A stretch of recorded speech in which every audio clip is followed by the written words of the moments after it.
दरम्यान मुंबईत शिवसेनेच्या तयारीच्या पुढे भाजपची फरफट होत असल्याचं चित्र आहे। निवडणूक तयारीच्या प्रक्रियेत शिवसेनेनं स्वबळाचीही तयारी सुरू केली आहे। बघूयात या संदर्भातला रिपोर्ट। आता शिवसेनेनं कशी तयारी केली आहे ती आपण बघतोय। त्यांनी जाहीरनामा घोषित केलाय। 227 उमेदवारांची अंतिम यादी तयार केलेली आहे। भाजपचा जाहीरनामा अजून घोषित नाहीये आणि कुठलीही यादी त्यांच्याकडे तयार नाहीये। स्वबळाची तयारी त्यांचीही आहे पण यादी तयार नाहीये। कार्यकर्त्यांना वेळ आली तर स्वबळाची तयारीचे आदेश सेनेनं दिलेत, पण कार्यकर्ते स्वबळाबद्दल बोलत नाहीत। सर्वाधिकार मुख्यमंत्र्यांकडे दिलेत। हे भाजपमधलं चित्र आहे। प्रचाराची रणनीती आणि प्रचार मोहिमेला सुरुवात झाली आहे शिवसेनेची, पण प्रचाराबद्दल अद्याप हालचाल नाहीये भाजपकडून। रश्मी पुराणिक आपल्या प्रतिनिधी आता आपल्या सोबत आहेत। आपण त्यांच्याकडून जाणून घेऊयात। रश्मी, एकूणच जी परिस्थिती सध्या युतीच्या संदर्भातली आहे, आज मुख्यमंत्री आणि उद्धव ठाकरे यांच्यात चर्चा होईल असंही कळतंय। आज कोंडी फुटू शकेल का, काय कळतंय? विलास, आपण बघतोय की दोन वेगळी चित्र आहे। शिवसेनेकडे बैठकांचं सत्र जोरदार सुरू आहे। त्यांच्या 227 उमेदवारांची यादी झालेली आहे। जाहीरनामा घोषित झालेला आहे।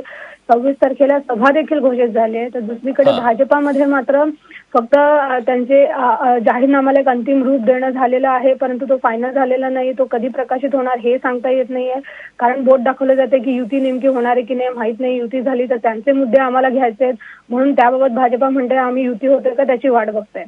227 उमेदवार आपण म्हटलं तर भाजपाने सांगितलं होतं की त्यांनी सगळी छाननी केली होती। तब्बल एका जागेवर त्यांना 5-5 उमेदवार असल्याचे त्यांनी मोठ्या प्रमाणात दंड पण थोपटले की आमच्याकडे उमेदवार किती आहेत, परंतु अजूनही यादी फायनल केली नाही, कारण युतीकडे बोट दाखवलं जात आहे।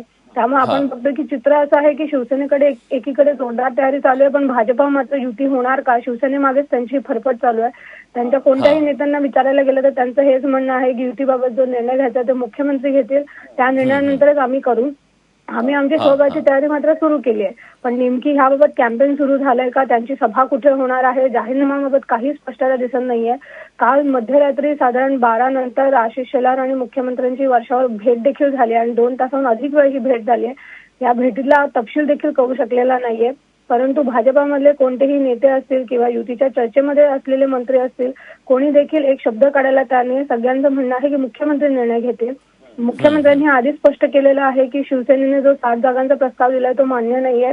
नक्कीच। तेव्हा आता एकूणच जर सगळी परिस्थिती आपण बघितली तर शिवसेना आजच्या घडीला तरी या सगळ्या कॅम्पेनच्या माध्यमातून असेल किंवा एकूणच असेल 2 पावलं पुढे दिसते। धन्यवाद रश्मी, तुम्ही दिलेल्या सगळ्या सविस्तर माहितीबद्दल।